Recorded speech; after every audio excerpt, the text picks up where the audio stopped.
ನಮಸ್ತೆ. Learning ಸಂಸ್ಕೃತಂ part 15. ನಾನ್ ನಿಮ್ಗೊಂದು ವಿಷಯ ಹೇಳ್ಬೇಕು. ನಾನ್ ಗುರುಕುಲದಲ್ಲಿರ್ತಾ ಸಂಸ್ಕೃತವನ್ನು ಕಲಿಯೋದಕ್ಕೆ ತುಂಬಾ ಕಷ್ಟಪಡ್ತಿದ್ದೆ. ಅದರಲ್ಲಂತೂ ವಿಭಕ್ತಿಗಳನ್ನ ಕಲಿಯೋದಕ್ಕೆ ಇನ್ನೂ ಕಷ್ಟ ಆಗ್ತಿತ್ತು.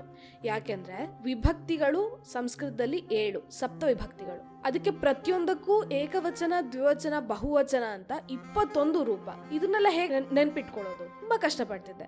ಆಮೇಲೆ ಒಂದಿನ ಮಾತೃಶ್ರೀ ಕರೆದು ರಾಮನ ಸ್ತುತಿ ಮಾಡುವಂತಹ ಒಂದು ಶ್ಲೋಕವನ್ನ ಹೇಳ್ಕೊಟ್ರು. ಆ ಶ್ಲೋಕ ಸಪ್ತ ವಿಭಕ್ತಿಗಳನ್ನ ಹೇಳೋದ್ರ ಜೊತೆಗೆ ಅದ್ರ ಅರ್ಥವನ್ನು ಹೇಳ್ಕೊಡುತ್ತೆ. ನಾನಿವತ್ತು ನಿಮ್ಗೆ ಆ ಶ್ಲೋಕವನ್ನ ಹೇಳ್ಕೊಡ್ತೀನಿ. ರಾಮೋ ರಾಜಮಣಿ ಸದಾ ವಿಜಯತೆ, ರಾಮಂ ರಮೇಶಂ ಭಜೆ, ರಾಮೇಣಾಭಿಹತಾ ನಿಶಾಚರಚಮು, ರಾಮಾಯ ತಸ್ಮೈ ನಮಃ.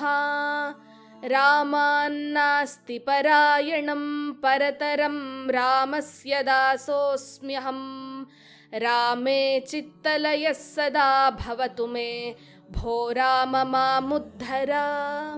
ರಾಮಃ ಪ್ರಥಮ ವಿಭಕ್ತಿ, ರಾಮಂ ದ್ವಿತೀಯ ವಿಭಕ್ತಿ, ರಾಮೇಣ ತೃತೀಯ ವಿಭಕ್ತಿ, ರಾಮಾಯ ಚತುರ್ಥಿ ವಿಭಕ್ತಿ, ರಾಮಾತ್ ಪಂಚಮಿ ವಿಭಕ್ತಿ, ರಾಮಸ್ಯ ಷಷ್ಠಿ ವಿಭಕ್ತಿ, ರಾಮೇ ಸಪ್ತಮಿ ವಿಭಕ್ತಿ, ಭೋ ರಾಮ ಸಂಬೋಧನಂ. ಈ ಶ್ಲೋಕದ ಅರ್ಥ ಬೇಕಿದ್ದಲ್ಲಿ ಕಾಮೆಂಟ್ ಬಾಕ್ಸ್ ನಲ್ಲಿ ರಾಮ ಅಂತ ಟೈಪ್ ಮಾಡಿ, ನಾನು ಶ್ಲೋಕದ ಅರ್ಥವನ್ನ ಕಳಿಸ್ಕೊಡ್ತೀನಿ.